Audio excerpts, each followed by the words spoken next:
Live to Catherine in London. Catherine, you've been meeting with people across the country. Overall, what is their sentiment today when it comes to that Brexit question?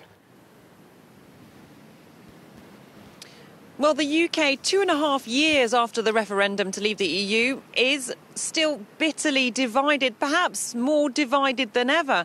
And that's one of the reasons this problem is so hard to resolve. It's not just the politicians who are at loggerheads, but the country really is split on the Brexit question.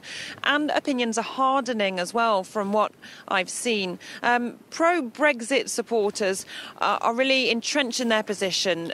Many of them haven't changed their minds despite the dire economic forecasts we've been hearing and despite the political chaos. A lot of people say, we voted for Brexit, let's get on and do it. And people can't understand why it's taking so long, even though, of course, extricating the UK from the European Union is a highly complex affair. There's an awful lot of frustration at the delays and the protracted negotiations that are going on.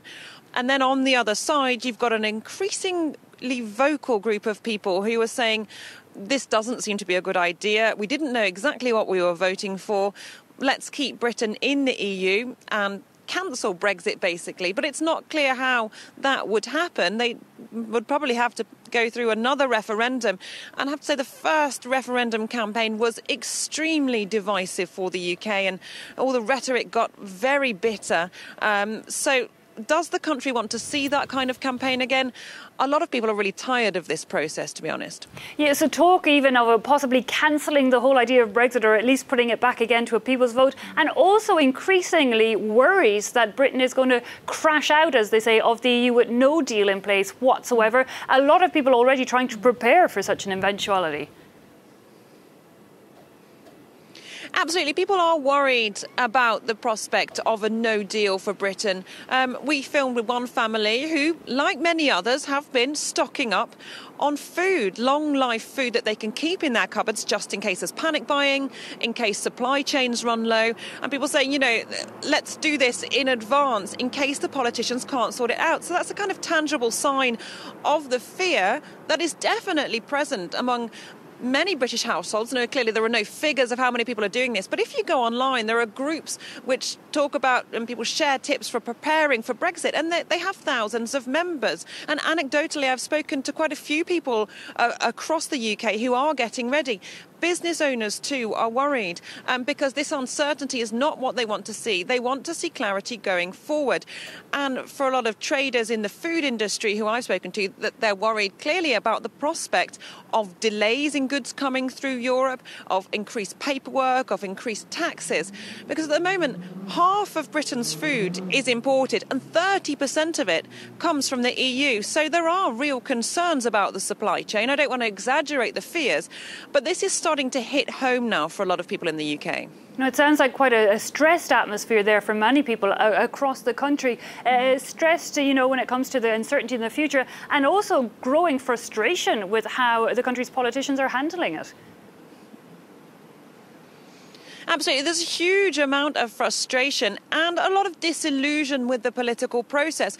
We've seen it in Parliament, that Parliament doesn't seem to be able to make a decision on this. It is deadlocked. Theresa May didn't even put her bill before Parliament. Some people are saying that's a new sign of the contempt, even here in Westminster, for parliamentary institutions. And then what does the opposition do? Maybe they could have a vote of no confidence, but there's no certainty that that would pass.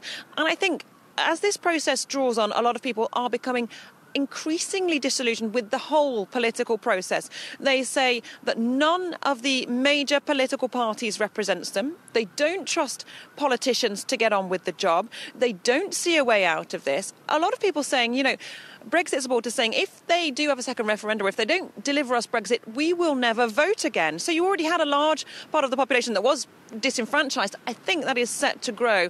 And then the question there is, will they turn away from mainstream political parties and perhaps look towards hardline parties, extremist parties? There's talk that UKIP could make a resurgence, perhaps some nationalist parties too. You've got the English Defence League who were out demonstrating on the streets of London. There's concern that there'd be a rise in political extremes, or a whole group of people who don't feel included in the process at all? And where could their anger turn? That is a real concern going forwards. OK, well, Catherine, I know you're staying in the UK for another few days for us following all the latest developments. So we look forward to seeing and hearing those reports. But for now, thanks indeed. Catherine Norris-Trent there giving us just a sense of the atmosphere across the UK when it comes to that Brexit question. Well, that wraps it up from me for today.